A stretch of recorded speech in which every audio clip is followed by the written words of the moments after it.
Night নাকি না ওই ছেলেটার সঙ্গে আলাপ করে আপনি পদত্যাগের অভিমান রাগ ঘৃণা দেখাবেন, এটা আবার সংবিধান সম্মত না। এসব ফাজলামি বাদ দিতে হবে। এখন নির্বাচনের কথা বলাই যেন মনে হচ্ছে যেন একটা অপরাধ। গত 15 বছরের একটি লড়াই, সেই লড়াইয়ের পর শেখ হাসিনার পতন হয়েছে। হাসিনার পতন স্বৈরতন্ত্রের পতন, ফ্যাসিবাদের পতন। আমি আনছি না আমার ছোট ভাই আনছে, এটা নিয়ে আলোচনার দরকার নেই। তাহলে পরে গণতন্ত্র বিজয় লাভ করেছে। তো গণতন্ত্র বিজয় লাভ করলে সেটার উত্তরণ দরকার। উত্তরণ মানে নির্বাচন। কিছু পাগলের কিছু উদয় হয়েছে, মিটিং করছে, ডক্টর ইউনূসকে 5 বছর 10 বছর 100 বছর বাঁচবে। আরে ভাই, হাসিনার যদি আমি পতন ঘটাই তাহলে তো স্বৈরতন্ত্রের পতন হয়েছে, তাহলে তো একটা নির্বাচন গণতন্ত্রে যেতে হবে। এখন নির্বাচনের কথা বলাই যেন মনে হচ্ছে যেন একটা অপরাধ। আপনি নির্বাচনে কথা বলতে পারবেন না, সবকিছু বলতে পারবেন। স্পষ্ট করে কালকে বিএনপির প্রতিনিধি দল RICL TMX, যুগের পর যুগ স্থাপনা থাকে মজবুত।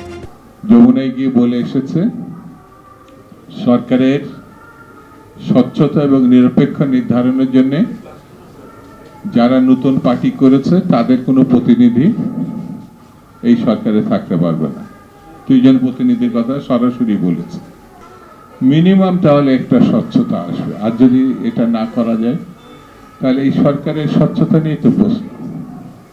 আপনি খালি একটা নতুন পার্টি বানাবেন এবং তাকে ডেকে এনে আপনার মুখপত্র বানাবেন, তার সঙ্গে ডেকে এনে আলোচনা করবেন, তার জন্য আবার দাওয়াতটাও কিছু লাগে না। আসলো হড়হড় করে বেডরুমে ডক্টর ইউনূসের, আল্লাহ জানে ডক্টর ইউনূসের সেই সময় ওয়াইফ ছিল কি ছিল না আমি জানি না, হড়হড় করে ঢুকে গেল। আবার এসে সাংবাদিকদের বলছে উনি পদত্যাগ করার চিন্তা করেছে। এসব ফাজলামি বাদ দিতে হবে। আপনার নিজেরা ডক্টর ইউনূস প্রমাণ করেছেন আপনার দল হচ্ছে এনসিপি। তো বুকের সাহস দেখান। আপনি নাকি সারা বিশ্বে পদক পাইছেন, আরো কি কি পাইছেন, কিন্তু অং সান সুকির মতো আপনি ডেমোক্রেসির জন্য নোবেল পান নাই। আপনি গ্রামীণ ব্যাংকের জন্য নোবেল পাইছেন, আর আপনি নিজে পাইছেন। সেই জন্য গণতন্ত্র আপনি বোঝেন না, এটা আমরা বুঝি, কিন্তু এর কোনো বিকল্প নাই, কোনো বিকল্প নাই। আমি বেশি বক্তৃতা করবো না, শুধু এই কথাটুকু বলে আমি শেষ করি। আপনি যদি 2 জন একটি দলের প্রতিনিধি বাদ না দেন, আর যে দেশ বিক্রি করতে চায় তাকে বাদ না দেন, তাহলে আমরা ধরে নিব আপনি একটি দলীয় সরকারের লোক।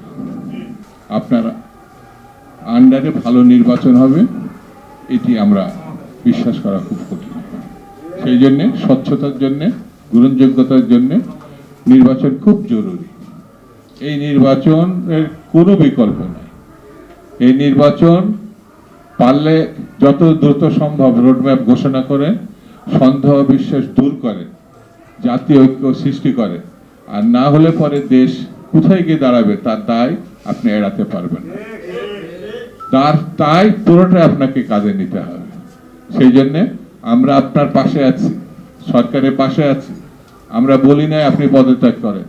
আপনি নিজে নিজে নাইট নাকি না নাই ওই ছেলেটার সঙ্গে আলাপ করে আপনি পদত্যাগের অভিমান রাগ ঘৃণা দেখাবেন, এটা আবার সংবিধান সম্মত না।